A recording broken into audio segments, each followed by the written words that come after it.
come to the school of wisdom. Wisdom says, I'm better than rubies, for every house is built by wisdom. He says, with me is knowledge of witty inventions. And he said, those who seek me early will find me. I cause those that love me to inherit riches. And by me, kings rule and judges make decree. He said, I, wisdom, dwell with prudence. Ladies and gentlemen, we are talking about the principal thing, wisdom. Now, how do we begin to source wisdom, since wisdom is so important to our existence?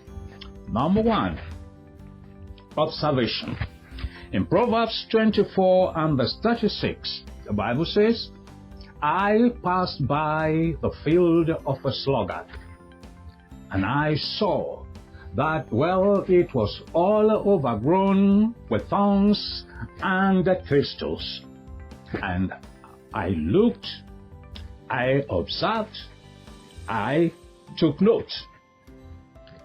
The field of a man without understanding was allowed to overgrow with thorns and with thistles. And wisdom says, I stopped by to look and to observe. So, by just observing men, observing events, seeing what's happening in other men's lives, in other places, we get wisdom. He said, and I looked and I took note, I took instruction. So what has happened in the field of a man void of understanding will not happen in my own field. So, by observation, we get wisdom.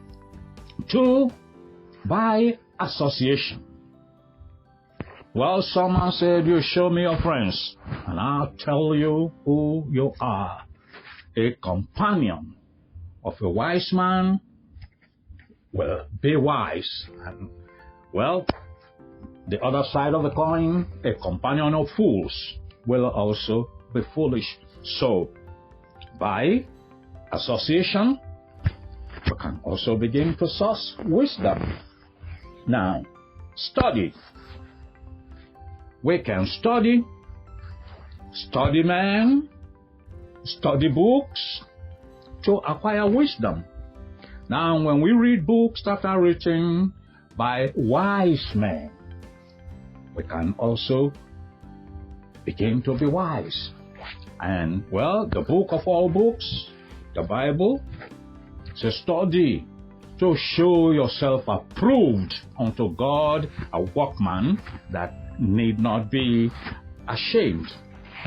In Proverbs chapter 4, verse 1, it says, listen to the instruction of a father.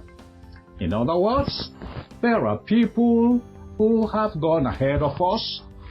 There are fathers now in various areas of endeavors that we can listen to what they have to say, what instructions they have to pass on.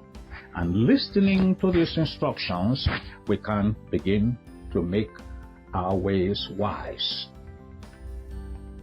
Last but not the least, in 1 Kings chapter 3 verse 9, a young man called Solomon just became a king in the land of Israel. And, well, God asked him something that I can do for you. And we were told that, well, the young man asked of God, not gold, not silver, but wisdom. And, well, God was pleased with that request, because wisdom is it with which every man can build a house, and with which the rooms thereof can be filled now with all manner of precious things. So wisdom is still the principal thing. And we are told in all of your getting, get understanding, get wisdom.